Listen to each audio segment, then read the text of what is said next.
Hello, everybody. Happy Friday. So, in this little mission to do some stories each Friday, sharing from my life, I thought it would be fun to start with first dates. First dates are always kind of cool because, everybody has first dates, and usually, not always, but usually they're pretty good. So, I would like to start with I've had three pretty momentous first dates in my life, and different time periods. One was in high school, one was in college, and then one was in my 30s, which was my last first date. So my first date was, I want to say sometime in 1990. I want to say it was towards the summer, maybe May. I was going on a date with one of my first really, really important boyfriends who I'm still friends with today. And he and I were going to the carnival, the local carnival. I might have been 16, maybe just turning 16 at that time, maybe 15. And my dad dropped me off at his house, and we were going to walk to the carnival because it was not too far from his house. And I thought, I usually don't wear color, but I thought I would wear these cute little white shorts and a little pastel pink tank top. I had my hair in a ponytail. I can even see in my head exactly what I wore on this date. And I never really wear light colors, so it was kind of out of character for me, but I wanted to look pretty for this guy. And we walked to the carnival. It was great, okay? And we get on the swings, and we're, swinging around, and it's fun, and we're laughing, and then all of a sudden, I feel this wetness splatter all over me, and it's this pink gook. And it's all over my shorts. It's all over my shoes. And what happened? What is this? So we get off the swings, and I'm a mess. And of course, I'm totally embarrassed. Apparently, the person that was in the swings in front of us threw up. And this person's throw up backsplashed all over me. And I was covered in pink cotton candy colored throw up to match my pink tank top and white shorts. So I was mortified. And I just remember getting off the swings thinking this would happen to me.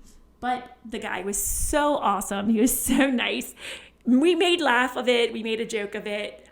We walked back to his house, and my dad, came and picked me up, and I felt terrible. But when I look back on it, at the time, I was probably totally mortified. But when I look back on it, that person and I had a really good relationship.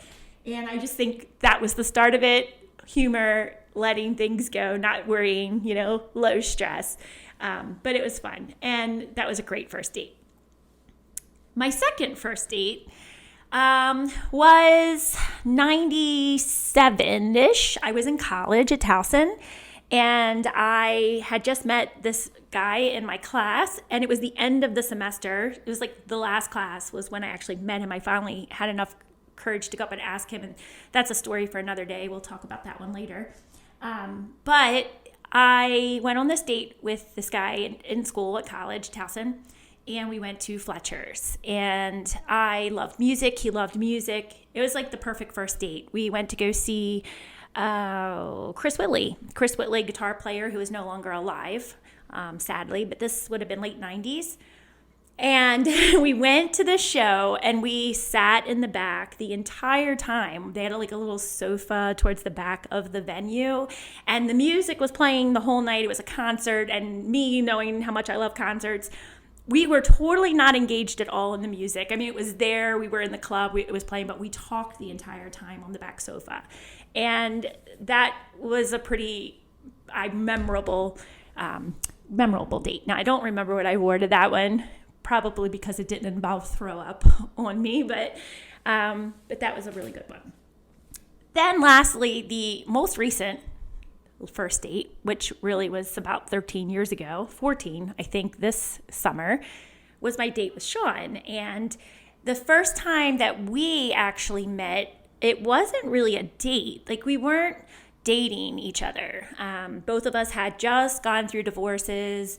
We weren't really looking for like romantic relationship. We were just looking for concert buddy, to be honest. We were looking for someone to go to concerts with. Both of us were at that point where we were in our lives, single and not a lot of friends, especially in my life. I didn't really have a lot of friends at the time who liked the same kind of music as me.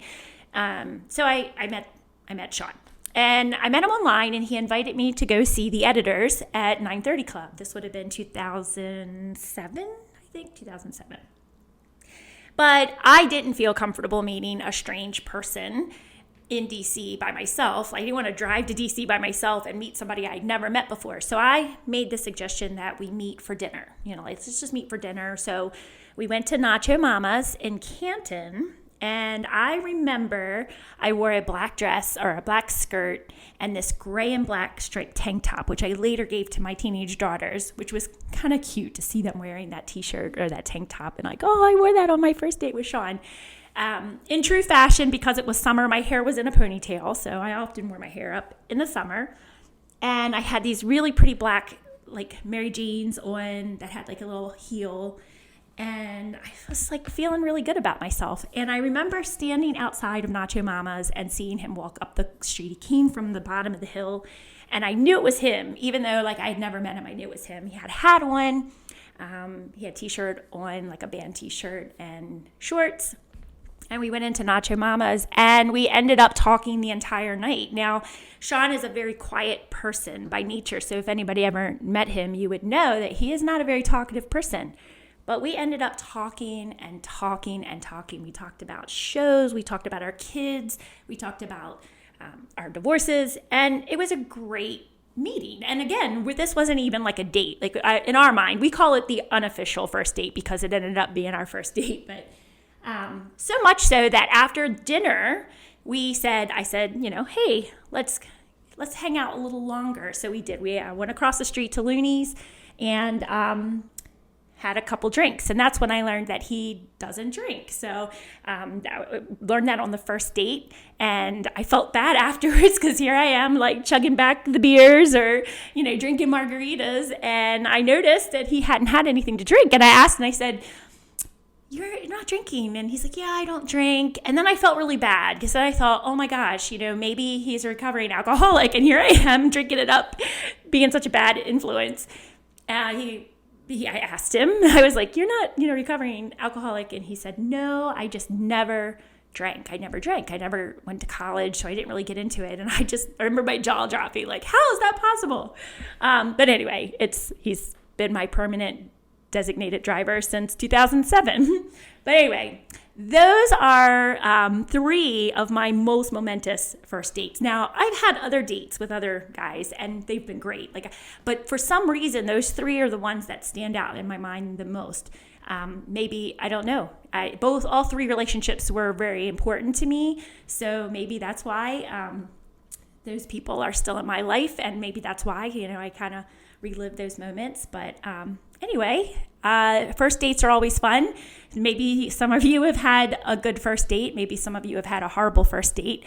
I haven't had a bad one, so I can't tell you a story of a bad one. I mean, the throw up was probably as worst as it gets, but that ended up kind of being just something to laugh back at later in life. But anyway, I hope you enjoyed the story. I hope you have a great weekend. And next Friday, I will think of something new to talk about. So we'll see you then. Bye.